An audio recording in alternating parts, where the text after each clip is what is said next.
This episode is brought to you by TERRA Nova, Home for the Elderly. And this space is created by a lady from the diaspora or people from the diaspora who understand the needs of the diaspora and moving back from the US and other places around the globe to Ghana and currently living here. Most people came back retirement for their retirement, and sometimes not having a family member here is sometimes challenging. If you are sick or the elderly at your home is sick and you have to go to work, you can't just leave them alone. So you need to find places like Terra Nova Homes where you can sign up. They have nurses who are certified, also in CPR training, very friendly, who can take care of the elderly with passion, not just anyone just wanting to just do it for the money, but people who are dedicated with the craft and everything. And they are located in Tema Community 20, very close to medical facilities, so you don't have anything to worry. Very beautiful place. And yeah, check them out. Their name would be on the screen. Their telephone numbers will also be on the screen and also in the description, as well as their GPS or their landmark. So it will be very easy to locate them. Hello and welcome back again to another amazing episode. This is the Diaspora Transition episode where we speak to people who moved back from the diaspora and currently living here on the continent. We speak to them, we ask them why they decided to even move back in the first place and what are they, experiences in terms of challenges, living here in Ghana. And on this episode, we have here someone very special. This woman is a big deal, okay? She's been working in the marketing department, working with startup companies, and doing great in the industries. You can name it, in tech, everywhere. And I'm so fortunate to have her on the show. So without further ado, Miss Lititiah Obiri, welcome on the show. Thank you for having me. I like your name, by the way. Pure African name. Obiri, welcome on the show. Thank you for having me here, Fred. It's a pleasure. Now, before we even dive into anything, okay, why did you decide to come to Ghana, though? Ghana. Huh? Ghana is home. It's home. It's home. I will say for anyone who is a child of immigrants, whose parents migrated to the UK, Europe, US, Canada, and you visited Ghana often as a child or as an adult, actually, you always feel like Ghana is your second home. And you always have a longing to spend more time there. And for me, actually, I always saw a vision that I wanted to return to Ghana one day. But people say one day, and it could be 5 years, it could be 10 years. So I didn't really have an idea of when that was going to happen until actually the pandemic happened. And, in the pandemic, a lot of things were going on and people's lives were changing, and it made people realize the things that were important to them. Right. People started businesses, people moved, they traveled. And I said, this is a good opportunity for me to actually move to Ghana now while I actually have the opportunity to work remotely. Wow. Because of course everyone was working from home. Yes. And so I thought this was the perfect time to actually make the transition. So that was one of the main reasons why I decided to move. And that was one of many reasons, actually. Some of the other more controversial reasons. Let's hear it. At the time, as well as at the pandemic, we had a big issue around Black Lives Matter. If you can recall, George Floyd had just been murdered. There were protests all over the world. People were really taking more attention to what was happening with the Black communities globally across the diaspora. And I realized that if I'm going to be active in this community, if I'm going to try and make a difference, then I need to be back in the motherland, where people look like me, sound like me, the culture is the same. And the UK, I didn't feel like was giving me what I needed. And things like Black Lives Matter and the police brutality that we're seeing around the world really showed me that the West isn't giving me, it's not helping me fulfill my needs. Wow. There's still a lot, even today, 2022, we're still seeing racism, sexism, all of these things happening. Right. And for me, I said, I need to be with my people. That was my main thing. Like, I need to reunite with my ancestors, my heritage, my culture, my language. I need to be where I'm welcomed. Wow. Where I can go and see a billboard and the advert looks like me. Wow. Turn on the radio and they're speaking my language. Wow. Some people think these are just small things. But when you're growing up in the West, and you turn on the TV and it's a white family, and you turn on the radio and it's a Scottish accent, you don't always feel like you belong. Wow. So I needed to go somewhere where I felt like I belonged, and that was another really kind of important reason for me. Wow. To make that. This is deep. Now, you said a little about your upbringing, yes. right? Where exactly did you grow up, and then how was it growing up as a how many generation are you? I'm trying to work out. I think I might be first. If first generation is born abroad, then I'm first generation technically, because my parents were born in Ghana.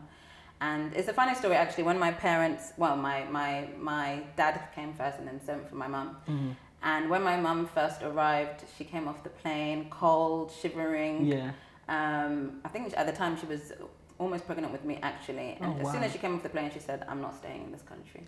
Really? That was her first word, and she was begging my dad, "Please, let's go back. It's cold, it's grey, it's miserable. I miss my family." Oh. That was almost 35 years ago. And now today, if you ask them who wants to stay in the UK and who wants to go to Ghana, my mum wants to stay in the UK, and my dad is now coming to retire in Ghana. Ghana, wow. So it's so funny how the two of them have changed. But I mean, you know, anyone who's a child of immigrants who's lived abroad will always have fond memories growing up, especially in a big family. I have 2 siblings, I have lots of cousins, and there was always music and noise and chaos and languages and food. I mean, that was a big part of growing up. And I was very lucky where I grew up in Tottenham, in North London. It was a very diverse community. It was a very big Ghanaian community, actually. Okay. So I didn't feel like I was lacking in terms of my heritage. It was only when we moved, and anyone who has grown up in a more kind of, I will have to say, a much whiter space will realize how much of a kind of culture shock that is. So we left London, which I said is very diverse, and we moved to a small town called Milton Keynes. Again, anyone who's familiar with England's geography, Milton Keynes is a small kind of countryside town, maybe 40 minutes outside of London.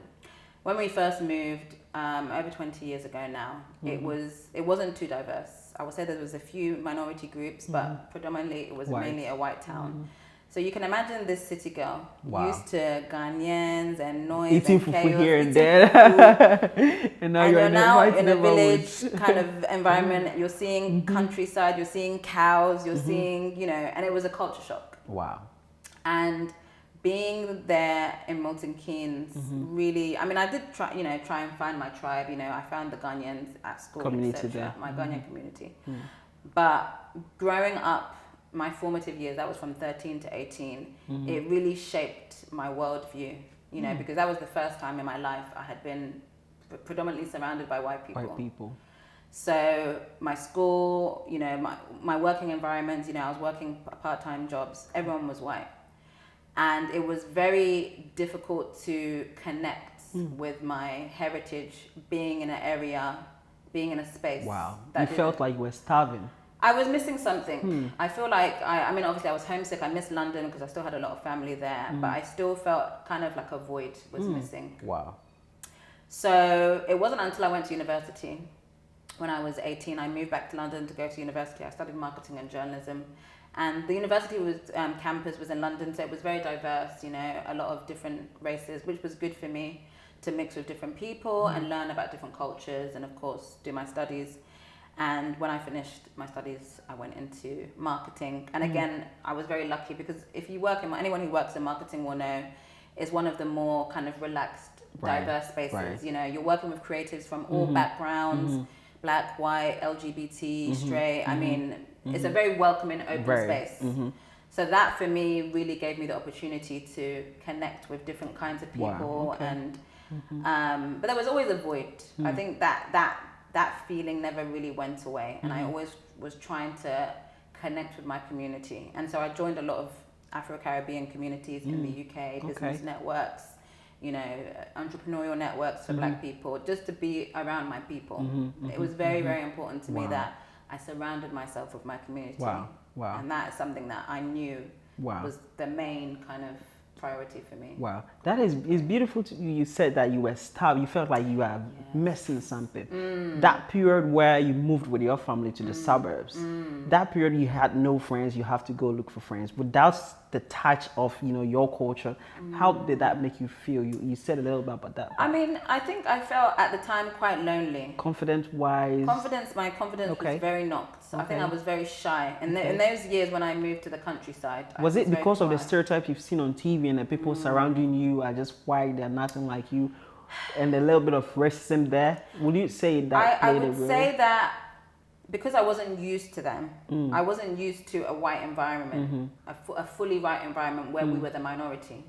So it made me very introverted and very shy and very quiet. Wow. So I really struggled to, I mean, I found, luckily, the Ghanaian community in Milton Keynes is very small. So I was introduced like a family. I was introduced to family friends, and I made some good friends at school. Wow. And that was helpful. But I was still very shy because if you go to a new school or a new town, you have to start all over again, making new friends and learning the the teachers and all of these things. So it was very challenging in the beginning, but it was a big culture shock, and I did struggle at first. Wow. I did struggle at first. I would say it got easier towards when I got ready to leave for university. But it was very interesting. But I want to know, you became you were working in the marketing industry. Yes. You were doing great for yourself.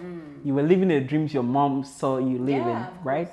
And then you somehow got triggered by something and started feeling that maybe I should start thinking of going back. Sankofa, right? So I want you to go through the memory lane when you were going through this thought. What was happening at that time that even made it so important for you to come back to the continent and contribute to the continent? So that's such an amazing question, because the way we were raised in the Obiri house, we were very much raised, certainly for my dad, because my dad is very Afrocentric. I would describe him as a Pan-Africanist. Wow. Kwame Nkrumah is every day in our house. Next to Jesus is Kwame Nkrumah. So, he's very old school, traditional. He will tell you stories for hours about the good old days. Wow. So from a young age, he instilled in us the rich history of Ghana. Ghana was the first, African country to get independence. All of these things my dad taught us. Yeah. So as from a young age, they made sure that we knew about our history, our heritage, our language, our culture. These were things that in the Obiri house, instilled in you. They instilled in us from young. So I already had an idea of Ghana. But I will say, when we were younger, when we went to visit, the perception that I had when I came to visit was very much the same perception that I'm sure a lot of people would have watching on TV. Africa is poor, Africa is just village, Africa is just children with flies. And that is the same perception. I had the same perception as everyone else. So even when they took us to visit Ghana and our family in the village, from the city to the village, you're thinking, this is not somewhere where I never ever dreamed that I could live somewhere like Ghana. Really? As a child growing up, because we visited, quite a few times in my childhood and my adolescence, and every time I was there, I couldn't wait to come back to the UK. Wow. It was. And really, what was that thing that was making you like, I can't wait to leave? I think it was more seeing kind of village life. Okay. My family are from Lititiah. Okay. So when I was there, we didn't come to Accra. We just skipped. So right from the airport, skipped right from Accra straight to Lititiah. So of course I didn't see the kind of busy city life. I just saw, village life, very kind of basic, very humble, modest lifestyle. And I just, from London to that, it's a big culture shock. Yeah. So at the time, as a child, I couldn't understand why they were living like that and how I could possibly do the same. And I didn't enjoy it. Yeah. I'll be very honest. As a child, I really didn't enjoy it. You feel like you've traveled back in time. I said, why are we in the village? I really didn't. But as I grew older, I think the transition really happened for me when I finished university. And I started working and I started connecting, like I said, with these kind of black business groups and attending different events. I started to learn more about black history. Wow. And that was a journey that I started myself. I mean, like I said, my dad planted the seeds as a child, but I knew I wanted to learn more about my culture. Right. And so I started reading, researching, going to events, talking to leaders in the community and learning so much more about my history, Black history, global diasporan history. And the more I learned, the more questions I had. Wow. And the more I was thinking, I have to see Africa in a different way. I had the same perception a lot of people have. You turn on the TV, you see charity adverts, flies around the head, people starving. That's how I saw Africa until I started doing the research myself. Okay. It was a journey of discovery I made by myself with some support, but for the most part, I was enjoying learning myself about Africa. That's good. And that was the seeds. That was planting the seeds for the journey that was to come. How long ago was that journey? Ooh, I would say maybe 5 to 10 years now. It was a long journey. I would even describe it as a journey of unlearning because I feel like there was a lot of indoctrination that happens in school, especially if you're in the UK or the US. There's a lot of indoctrination. Yeah, programming. Wow. Well, let's talk about some of the indoctrination. Because I mean, especially if you grow up in the UK, of course, rest her soul, but we grew up under a monarch. We have a royal family. So at school, you're learning about royal families. You're learning about World War II. You're learning British history, which is predominantly white history. Wow. So at school, we didn't learn African history. We didn't learn Caribbean history. We didn't learn Asian history. So we only learned one. And some people will say, of course, you're in Britain. Why shouldn't you learn British history? And I said, I'm not arguing that. I'm happy for you to keep that on the curriculum, but British history includes so much of the world history. Because if you think of the impact that British had on the rest of the world, they've colonized so many countries. So let's talk about that on the curriculum. Right. This didn't happen in my education. I had to find out about that by myself on my journey of discovery. And so a lot of the things that we were taught in school or the things that we weren't taught in school, I had to go and find out the truth. I was on a journey for truth, really. And then that was the beginning of your awakening. Yes, that once the door opened, I couldn't close it. Once my eyes were opened, I couldn't close them again. I was like, this is it. I've already stumbled into this new path. There's no turning back. Wow. It's very difficult to turn back once your eyes are opened. And they say ignorance is bliss, right? Some people are living in ignorance and they're happy, but once you know the truth, it was kind of like the Matrix. Yeah. I would say I'm like Neo. You took the blue pill or the red pill? What pill is it? Is it the red pill or the blue pill? I forget. Is it the red or blue? Whichever pill was the truth pill, that's the pill I took. Yeah. And once I knew and I discovered the Matrix, I said, oh, no. I'm out. I can't. I'm out. I have to know the truth. I was on that journey. I was following the white rabbit. I'm sure it was a white rabbit. Yeah. There was a white rabbit and I was following that white rabbit. And it brought you to Ghana. And so look, the Lord works in mysterious ways. Wow. Welcome home. Yeah. Let me. How long have you been in Ghana so far? So it's actually my 1-year anniversary. 1 year. Where is the party happening? I know. I should have a. Wow. I was worried. When you touch down, you've been back and forth with your family for holidays. But when you touch down, knowing that you are moving here and you have the intention of staying for a long time, if not permanent, how did you feel when you got out of the plane, touched down? I mean, it was an exciting and anxious time because, of course, any new adventure, you're excited. Right. So it was very exciting. I mean, luckily, like I said, my younger sister actually lives here. So I was lucky that I already had someone to stay with, someone to show me around, give me advice and guidance. So that made the transition a lot easier. Okay. And I was excited to come, of course, but I was also nervous, because even though I see Ghana as a second home, it's still a new country. Okay. It's a different culture. The way of doing things is very different from how we do things back home. Are you trying to talk about it laid back? It's not the same. And so I knew that I would have to adjust and adapt. And I knew that was going to be very challenging for me as someone, especially someone who works in tech. We have systems and processes and structures. Everything is organized and planned. Time, so when you come to Ghana, everything is just... So that whole relaxed attitude, it was a big adjustment for me. Wow. A big adjustment. Wow. And so when I touched down, my first kind of feeling was excitement but anxiety, kind of mixed together. That's how I would describe it. Wow. But it's a good thing. It's always good to be nervous, Yes. right? Yes, it's nervous, exciting energy. So, what would you say? How has Ghana treated you so far?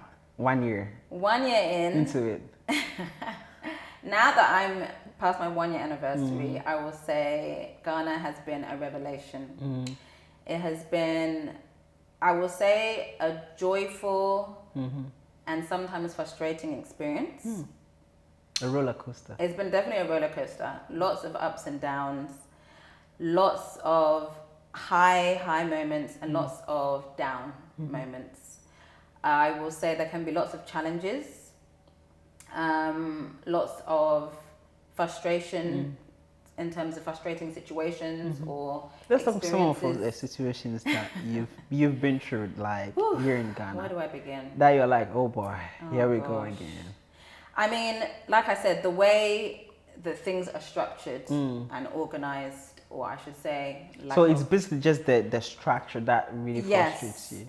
If you're used to a certain way of doing things, whether that's at work or whether that's, you know, in social, you have an expectation that things should run in a way. In a certain way, yeah. And so when your expectation is not met, you get very very frustrated with that. But now that I'm 1 year down the line, I have started to accept the things that I cannot change. Really? And that is a process. That is all part of the journey, because I wouldn't have gotten to this place without doing the 1 year and realizing that I had to take that journey. Wow. To almost adapt to their way of life rather than expecting them to change to my way of life. Because actually, and I think it's very important for me to say this, the reason why in the UK, the US, the Canada, Europe, the reason why we're so stressed and everyone's running around and, you know, mental health and all of these issues is because everybody's just running, right race. You know, no one's just taking it easy. So isn't it a good thing then? Well, that's what I'm not saying. If you think of the advantages and the disadvantages, you can see the good and bad in both sides. So for me, I can understand why Ghanaians will be more relaxed, because if you look at the stress levels in London, you can see the benefits of the relaxed lifestyle here. And I think it's the quality of life that I've really learned. But let me ask, do you think that would impede growth, or does it even impede the growth? Ooh, because that's a very interesting question. Because I think it's about balance. That's what I really think is important, because, and I would actually to say that across the board, whether it's education, if I was to compare education from the UK to Ghana, work, culture, social, it's all to do with balance, you know? There are lots of good things I would take from Ghana that I would like to apply to the UK, and similarly, good things from the UK that I would like to apply to Ghana. But I wouldn't necessarily say that those things impede growth. I think we have our own way of doing things here.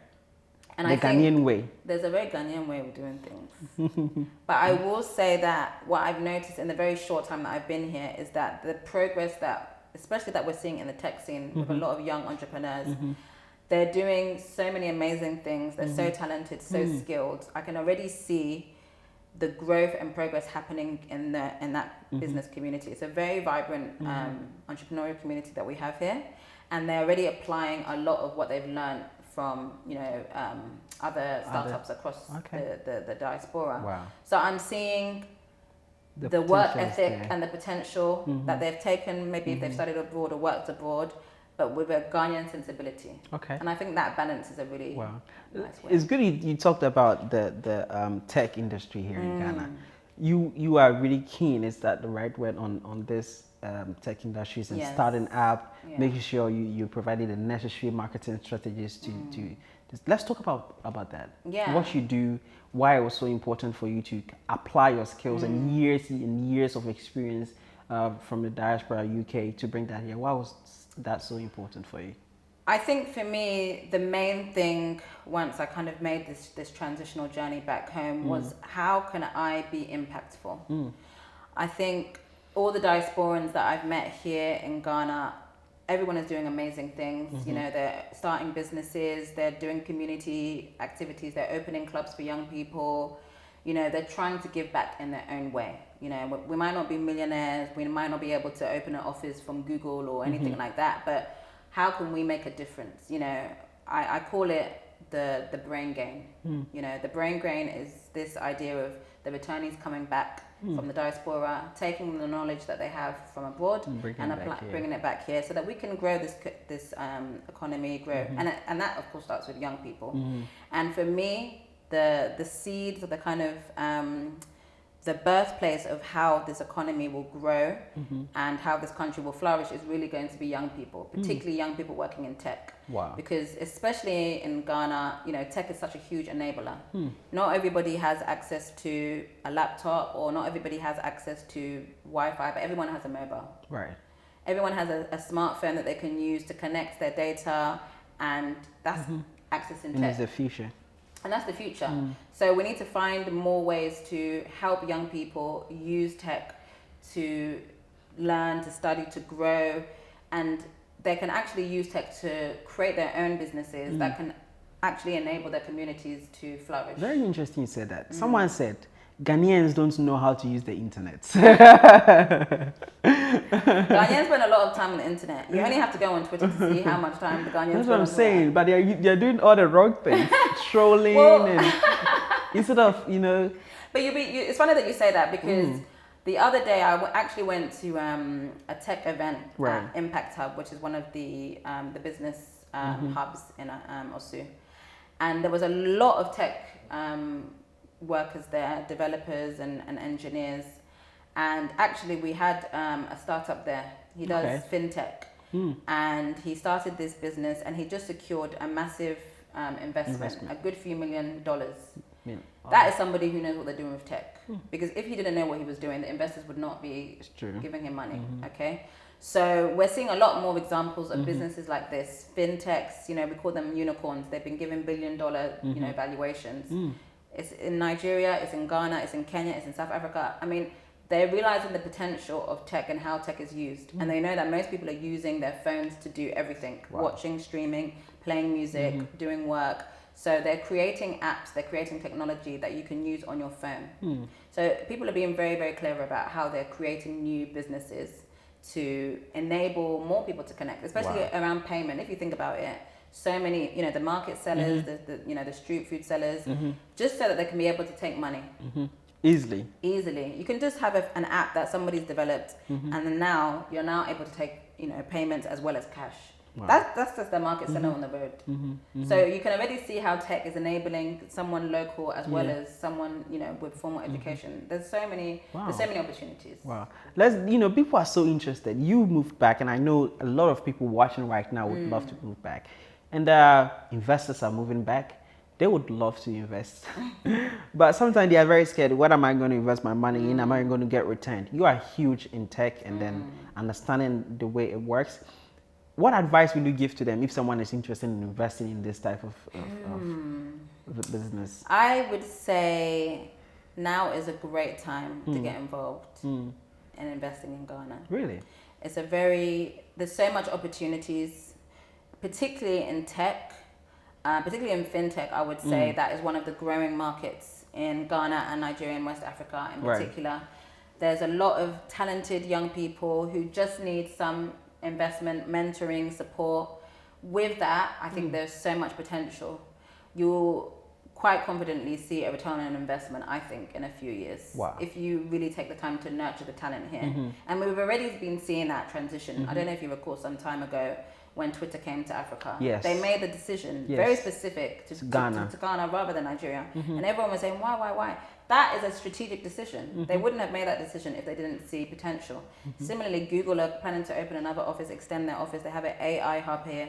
People are seeing the potential. And I've spoken to some of the team at Google. I actually work with Google Africa. And I've spoken to a lot of AI scientists who work at Google. A lot, especially female AI scientists. And you should see the things that they're doing. The technology that they're developing with Google Maps, trying to make it easier for Ghanaians to navigate around. You know, we don't always have like addresses and those things. So the work that they're doing there, the AI team, a lot of female AI team members, just to make things easier. You know, and even things like improving maps so that hospitals can find patients easier and patients can find hospital. I mean, all of these things make a big difference. So Google, they are in Africa and Ghana already. Yeah. Wow. So you said if people invest in this kind of businesses, they will never, lose. It will be a very good investment because I think what you're going to see is a lot more companies coming to Africa. A lot more companies coming to West Africa because I think if you look at the continent, there's typically some key areas that investors tend to go, and it tends to be Kenya, Kenya, Uganda, East Africa, South Africa, of course, and then West Africa. Those are the kind of main hubs. And we're seeing so many like tech conference. I know there's a tech conference coming up in the end of this month. We're seeing so many companies come here. I mean, I was actually at a tech conference last year, so last Christmas. And the people there, they were from Amazon. I mean, these were all Ghanaians. Wow. Amazon, PayPal, Microsoft, Google, of course, Facebook. I mean, the list goes on. Wow. So there's obviously a lot of potential, and a lot of the companies are seeing the growth. I mean, companies like Facebook and WhatsApp. I mean, most people do business on WhatsApp, so Facebook know how important. This is, And I know Facebook are planning to invest some millions, billions, perhaps, in improving the Wi-Fi infrastructure in Africa. In Africa to encourage and to improve the access that people have. So Ghana, Africa is the future.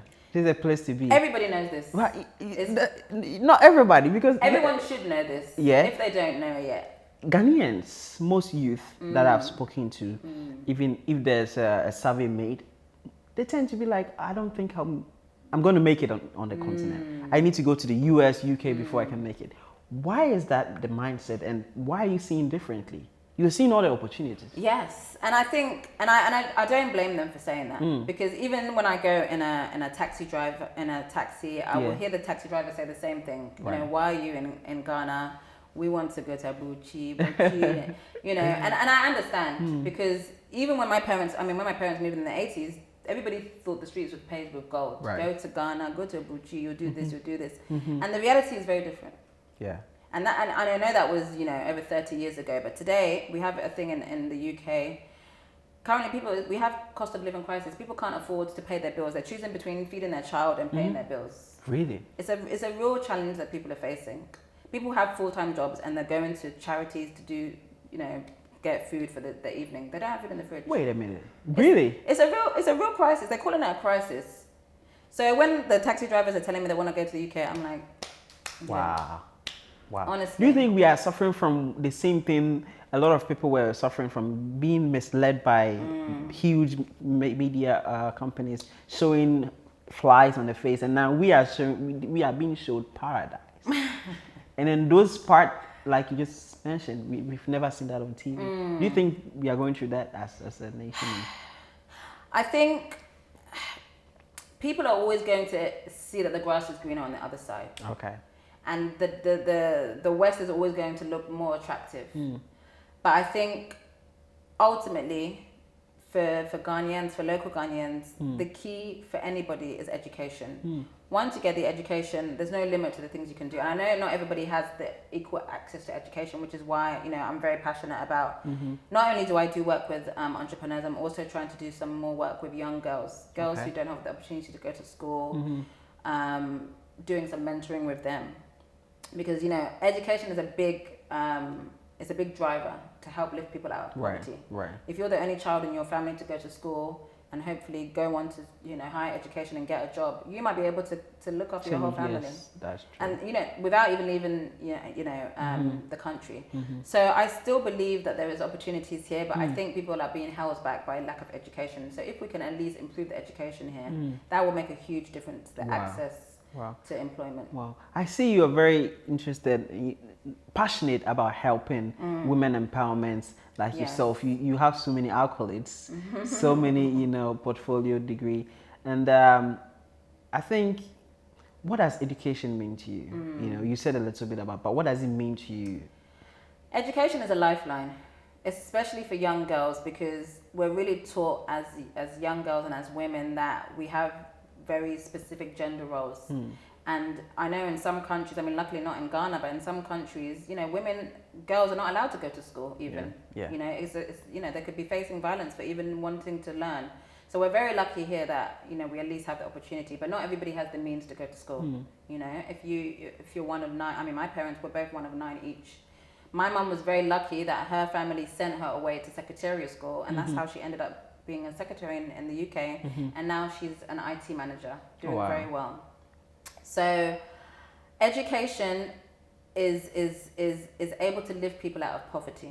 You know, if you give a young child access to education, that can transform a whole community. Wow. Because that one child, I always say, you never know if this child is going to be a doctor and, you know, find the cure for cancer. You don't know. Yeah. Because if they're not given the access to the education, you don't know the talents, The that potentials. they could be Yes. unearthed.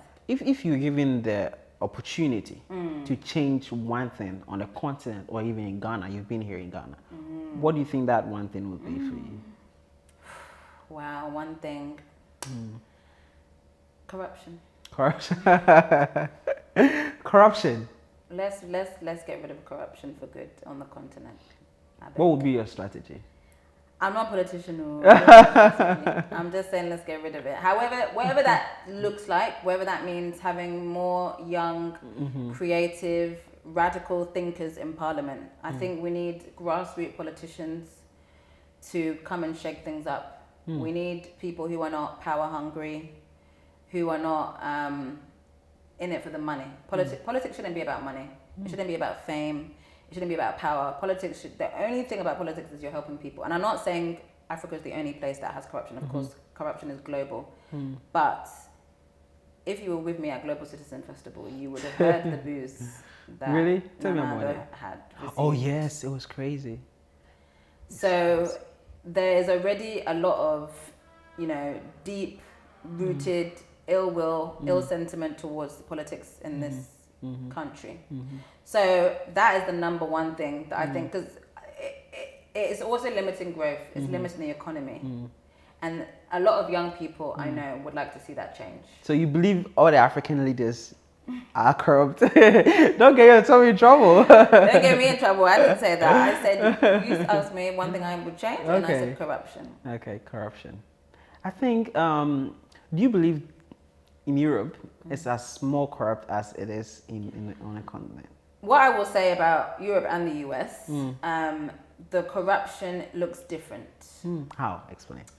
I think maybe in Africa we're more openly brazen with our corruption. Whereas in the UK and the US, they're maybe more discreet. Africans are not known for their discretion. I see. And so this is why I'm saying that we have similar challenges, but in the UK and the US, more often than not, they'll be held accountable for the most part for their corruption. There'll be investigations, you know, people will be ousted, what have you. That seems to be quite challenging to do in Africa. Interesting. Wow. So we have similar problems, just I suppose in different ways. Wow. Yeah. I like the way you think. Let's backtrack a little bit. Okay. Now, when you decided to move, you said your sister was here already. Yes. So I think your family never held you back, like, oh, why are you going back? Was that a case when your sister even tried to move back, or you tried moving back? My mother was not thrilled when I announced that I would be following my sister. She was very unimpressed with my decision. My father said one word. He said, good. That was all he said. That was his word of encouragement, because he had already decided he was going to retire to Ghana. So he was quite indifferent to the whole thing. But my mother was very upset. Not so much that she was angry that I was going, but because she had already lost a daughter. So she saw it as she's losing both of her daughters. I mean, she has a son, so my brother is still in the UK with his family. Sooner or later, he's coming back to you. We're trying to get him. We're trying to call him over, but we need to convince his wife. His wife is Zimbabwean. Oh, okay. And so she felt like, oh, I'm losing both of my daughters. You know, when they have children, I'll never see the grandchildren. So she was anxious, you know, from that standpoint, which I understand. And you know, for her, and like a lot of people that I've met in Ghana, especially like I said, the taxi drivers, the old school thinkers, for them, why would I come back? They almost see it as me going backwards. Why would I go backwards? You know, my parents strived so hard to take us out of this. Why would I now return? And I was saying to my mum, wasn't this the whole point? Wasn't this the plan, that you come, you get what you need from education and career, and you come back and rebuild? Wasn't that part of your grand plan? You know, and she doesn't always have an answer for that. And I think that's very interesting because for me, like I said, I almost have two homes. Ghana is always going to be my original ancestral home. Right. So, of course, I was going to return. I mean, it was always going to be in my kind of long-term vision. And trying to explain that to her in a way to say, it almost is a ridiculous question to ask me, why would I go? Well, why wouldn't I go? That's the better question to ask. I remember you said something about the metrics, and then when the eye opened and everything. You see, you are thinking very differently, and you are seeing very differently. We want to make sure that everybody watching is kind of gets the memo. Let's say the African youth are watching us right now. How do they change that kind of mindset and begin to look at their surroundings, keep focusing around, making sure they are realizing the opportunities flying or whistling by their ears without missing it? What do they have to I would say for the young people watching, especially those who they're not really sure what they want to do, whether that's in their career or schooling, or they're having a lot of questions. In fact, I've met a lot of young students. I was actually speaking to a group of young journalists not too long ago, and this is what I love about young people. They're so switched on. People don't give young people credit. And a lot of the adults, they just dismiss them, as young, silly children. They're very, very smart. They ask questions all the time. They're always willing to learn. And I love the fact that they're thinking critically. They're thinking for themselves. They're questioning everything. I think that's a very, very important thing to So it's a good sign. It's a good sign. I'm always very reassured when I meet young people here. I'm very proud of how much they're learning. I mean, like I said before, internet and tech has enabled education outside of the classroom. If a young person wants to learn about a topic, they can just go on the internet and check for themselves and study. You can do online courses. I mean, of course, pandemic, people were doing online courses. Young people can do so much of their own learning. And so I'm very, very glad that young people are taking these opportunities to go further than their own community, especially those who have never left Ghana, never left Accra, Secondary, wherever they've grown up. They're taking the steps themselves to say, you know what, I don't have to accept this. I can change. Let me learn. Let me study. Let me grow. Wow. And that is a beautiful thing. I wasn't even like that at that age. They're so clever and smart and intelligent. So they are on the right track. They're on the right track. And if this is the future generation, then we don't have anything to worry about. Okay. I think that's... What would you say you are most proud of being a Ghanaian? To be Ghanaian, to be African, to be black, it's just joy. And I think actually it's kind of like a contradiction, because that joy comes from a lot of suffering. Anyone who has known pain and trauma and suffering, they will know that at the end of that road is joy. And sometimes, unfortunately, you have to go through a certain amount of trauma to really experience the levels of joy. And we as a people, I mean, we have red in our flag. We've gone through suffering, we've gone through trauma, we've gone through pain. But I think that makes our black joy today so much sweeter. And enjoy it more. Of course. Anyone who comes to the continent, especially anyone outside of the diaspora from different communities, they come here, the vibrancy, the music, the culture, the noise. I mean, it's so infectious. You can't resist. It's almost like a virus. Like you can't go anywhere without hearing music, wanting to dance, wanting to taste this food, wanting to smell. It's a richness, such a unique culture that I would even say other people are even jealous, because how can you not be? Yeah. Music, dance, Let's language, talk about it. food. Nice life in Ghana. It's a whole thing. You go get ready. Night life in Ghana, you need the stamina of 10 men to really survive. Partying every day. Every day. Wow. Especially at Christmas. Was it like that compared to back in the UK? Let's not compare the two. Really? Because it's not comparable. Really? At all. It stands out. I mean, those of us from the diaspora who visit Ghana at Christmas will know what I'm talking about. We call it Dirty December. And it's coming. It's coming now. What do you have to say to them? We already started counting down. It's November now, so we've only got a few more weeks. We prepare early. Yeah. Me, I'm already starting my preparation. Well, a lot of people move back to the continent mostly during November, December. Yes. Just to be happy, live freely, no restrictions. But they quickly return, go back. Most people also come back with the intentions of leaving for a long period of time, but return because of not sustaining the way their lifestyle because there's no enough funds coming in. So I want you to kind of address these two scenarios. Those coming for holidays, what do they have to do? And if you want to come for a long stay, what don't you have to do? If that question makes sense. Because let me make a scenario before you continue. Please. One scenario, someone came with the intention of just partying and then ended up living here. And I'm so sorry because she's a very close friend of mine, but she was on the flight crying leaving because of the frustrations. So we don't want anyone to go through that. So what do you think they should prepare for if they want to come for a long time? If they want to come for short term too, what do they have to do? Yeah, preparation is very important. Like I said, I was very lucky that I already had my sister here. I already had some friends who had already moved here. So it wasn't a massive culture shock for me. Like I said, I mean, even though I am Ghanaian and I visited several times, it's very different living here and Christmas. Two different beasts. Let's not compare the two. I was lucky I had a network, but I know a lot of Americans, for example, I mean, a few of my American and Canadian friends, they've come here without any connections. They don't know anybody. And then how did they turn out? And a lot of them, some of them have been flourishing, they've done really well, and others really found it challenging.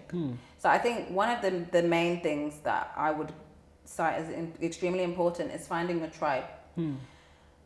Although when I came, my sister was here, I wanted to find my own friends, my own community, my own network. My own tribe. And that's something that I've noticed a lot of groups do, whether they're Americans, Europeans, we have German speakers, French speakers, they always find their tribe. And that is a big kind of way that you can find a community who will help you stay grounded and sustain you. And help your sanity, because it can be very lonely moving to a new country. Yeah. So just having a community of other people like you, who, especially if you speak a different I don't think it's going to be lonely November, December, but maybe after that. In the new year maybe, but no, December won't be. So that makes a big difference. And also just managing your expectations. That's very, very important. Absolutely. Because when I came, I was aware of, light of like I was aware of some of the challenges, but it's different when you're living in it day to day. I didn't know rainy season was going to be so rainy. I didn't know we were going to have issues with, I remember ECG cut out for a few days. I mean, there was a lot of things that I couldn't prepare for. And so they were very, very frustrating. But instead of running away from the frustration, it's more about, okay, how do I adapt? Yeah. You have to adapt. Kind of like being in the military or surviving in the wild. You have to adapt to situations, and as humans, we've evolved to adapt. Yes. So there's certain things that you have to accept. What is your strategy of adaptation? See, if you had asked me when I first moved, I was ready to run. I was ready to go back to a comfortable life. But now if you ask me, my strategy is, okay, what is my alternative in this situation? Right. How can I prepare to avoid a situation like this? If something happens, like rainy season or what have you, okay, I can't control the weather, or I can't control lights off. I can't control ECG. All I can control is how I respond to it. So if this particular incident happens, I know the next time I'm going to be prepared. And that's a very important thing, is always be, like I said, it's like being in the army. You always have to be prepared. That's one of the sayings of the army, always be prepared.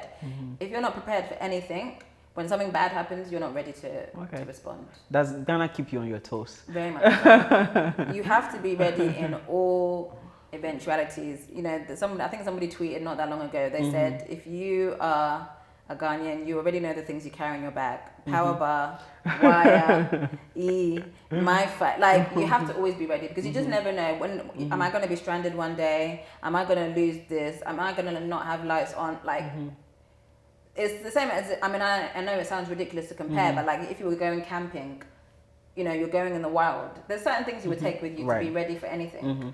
Are you comparing? I mean, look at my house. I can't exactly say I'm living in the wild, but Some comparisons. Yeah. I want to ask you one more question before we sign off. So you've adapted very well. Okay, 1 year and still strong. Yes, standing strong, right? Yeah.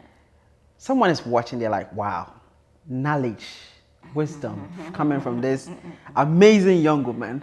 Someone is asking, who is the lucky man?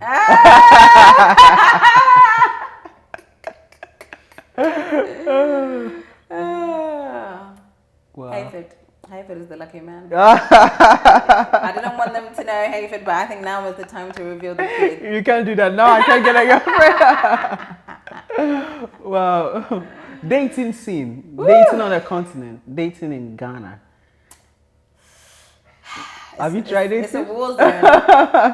It's a war zone. Any diasporans will tell you it's a war zone. Really? Dating in Ghana has been a very interesting experience. Tell me about it. Give me an episode. You know what I will say in comparison to, and I can only speak about the men in the UK, of course. But what I will say about the men that I've encountered in Ghana, the dates, for the most part, have been very polite. Polite. Oh wow. Yeah. I will say Ghanaian men, culturally, they're very polite and they're very well spoken. They're very courteous. You know, they will take you out for a nice dinner, drop you home, open your door. But if you speak to some of my girlfriends, they will say, dating in Accra is... Will you advise, because I had someone who's like, I met a nice gentleman in the UK, and he's a Ghanaian, and he's like, he's moved back to the continent, and he's inviting me to come. And one of them just came, but then the relationship was broken off, and then she was deciding if she would stay or go back. But if someone should have that scenario and they want to move back to the continent, would you advise any of your friends to move back for the love, or just... What would you say if someone had that? You know, a lot of people move for love, you know, and a lot of my friends have actually moved. I would say two things that people move for: love and work. More often than not, you know, people move for love and work, whether that's to the UK or whether that's to the continent. Right. And those are good reasons to move. But if you're moving for love, I mean, it has to really be love. You know. How do you detect love? Well, I'm putting you on the spot, okay? I will say, what I will say, when I say you have to move for love, it has to be a very serious, committed relationship. Whether or not you're married, a long-term committed relationship where you know that this is someone I'm going to share my life with, because you can't eat love, you know. You have to know that you're coming into a situation where, you know, if you're not going to be working, is he going to be looking after you, or is she going to be looking after you? Especially if you're not a Ghanaian and you know you're from a different country or a different culture. You know, are you going to be taken care of? Are you going to be shown the ropes? So it's very important that not only do you have a strong foundation in a relationship, but also you have the means to survive that new life and that relationship in another country. With that being said, are you single? No comment. I can't be no comments. That Guys, question. what I normally do is I leave their Instagram on the screen. Because the men are searching. Okay? I always leave the Instagram on the screen just to spice it up. Anyways, so will you say you moving back to the continent has been all worth it for you, or you have some regrets? No regrets.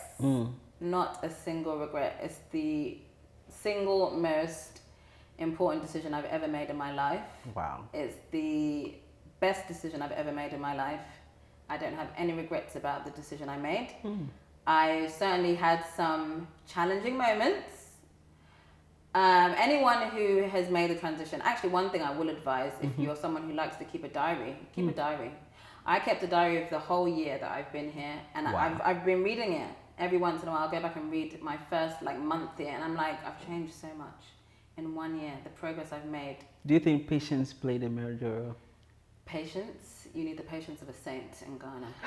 Patience of a saint, because if you allow every little thing to get to you, you'll lose your mind. Wow. So you have to be so patient and calm and just do your meditation, because things will get very frustrating if you let them. But it's the best decision I've ever made. Wow. I don't have any regrets. I plan to stay here for as long as I can, as long as Ghana will have me. It's very difficult to go back to I say normal life. It's very difficult to go back to normal life after living Go back in Ghana. into the matrix. I don't think I can return to the matrix. Even for holidays. I was in the UK for 2 months and I said, this is just not, it's not. Yeah, it's not for you. The cold, everything. I mean, when I have calls back home and they're wearing scarves and hats and gloves and I'm just wearing my vest. Chilling. It's not. It's wow. not. Wow. If you have a final message for the people watching, what would that message be? Come back. Take that leap. Everyone has got that in their head. Oh, maybe one day. Take the leap. Just do it. Just make that transition. Wow. Now, guys, this has been an amazing, amazing episode. Thank you so much for talking to me. And guys, I'm going to leave all her socials on the screen and also in the description. Please and please go follow her, network with her. You're moving to the continent. She's in the same industry with you. You know what to do. And if you're watching and it's your first time, please and please again, don't forget to like the video, share to friends and family. Don't be selfish, and subscribe. And also, if you were willing to share your story with our audience and on our platform, please, I'm going to leave an email on the screen, and please send us an email and you'll be the next person to share your story on our platform. So without further ado, let's say bye-bye. Thank you. Bye.